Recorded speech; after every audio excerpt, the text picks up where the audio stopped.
Big questions about small worlds.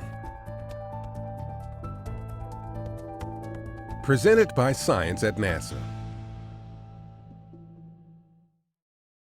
Scientists who study the solar system tend to ask big questions. How is our solar system formed? Where did the building blocks of life come from? What hazards from above threaten life on our planet? To find answers, they're looking more and more at small worlds. What are small worlds? Asteroids for sure. Comets too. Also the many small satellites or moons that orbit large planets, as well as the icy worlds at the distance of Pluto and beyond. Some have combined, only to be broken apart later by collisions and tidal forces. Others have gone largely untouched since the dawn of the solar system. Some carry water and organic compounds, others are almost entirely composed of metal, and all hold keys to questions about our solar system and the origin of life on Earth. Dr. Adriana Ocampo, program executive for NASA's New Horizons mission, says water is key to life as we know it. Learning where water is found in our solar system provides pieces to the puzzle of understanding the origins of life. New Horizons recently surprised us by discovering a large abundance of water ice at Pluto. More surprises are in store as New Horizons transmits the data from its January 1, 2019 flyby of the Kuiper Belt object 2014 MU-69 back to Earth.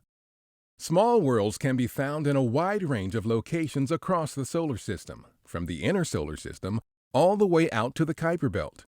When they are studied together, these remnants of the early solar system can help tell the story of solar system formation. Dawn recently completed a mission to the main asteroid belt, visiting the dwarf planet Ceres and the belt's largest asteroid, Vesta. OSIRIS-REx has arrived at Bennu, a near-Earth asteroid about 1,650 feet or 500 meters across, and will return to Earth in 2023 with a sample so scientists can begin to understand Bennu's origin and history. The Lucy mission will be traveling to 6 Trojan asteroids trapped in the orbit of Jupiter. These objects are the only remaining unexplored population of small worlds in the solar system. The Psyche mission will be visiting a metal object in the main asteroid belt that could be the remnant core of a protoplanet similar in size to Vesta. While those missions travel to their individual targets, NEOWISE, a repurposed space telescope in low Earth orbit, has made infrared measurements of hundreds of near-Earth objects and tens of thousands of other small worlds in the solar system.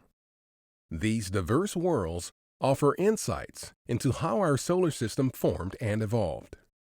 Dr. Tom Statler, Planetary Science Program Scientist at NASA headquarters, notes, "This is not your grandparents' solar system, and things are not as orderly as we once believed."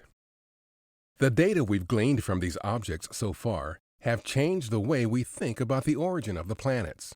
For example, the small worlds in the Kuiper Belt are leading us to think that Uranus and Neptune formed much closer to the Sun than where they reside now, then gradually moved to their current orbits.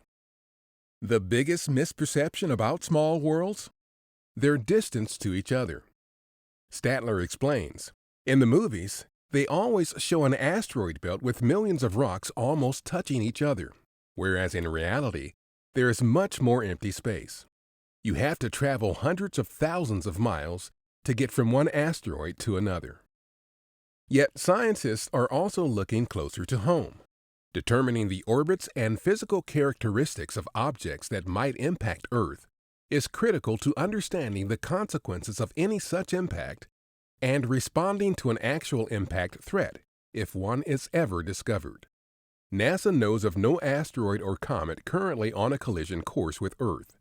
But to prepare for that scenario, NASA is developing the Double Asteroid Redirection Test, or DART mission, as the first demonstration of the kinetic impact technique that could be used to change the motion of a hazardous asteroid away from Earth. For more big stories about our solar system and how small worlds are yielding big answers, visit science.nasa.gov.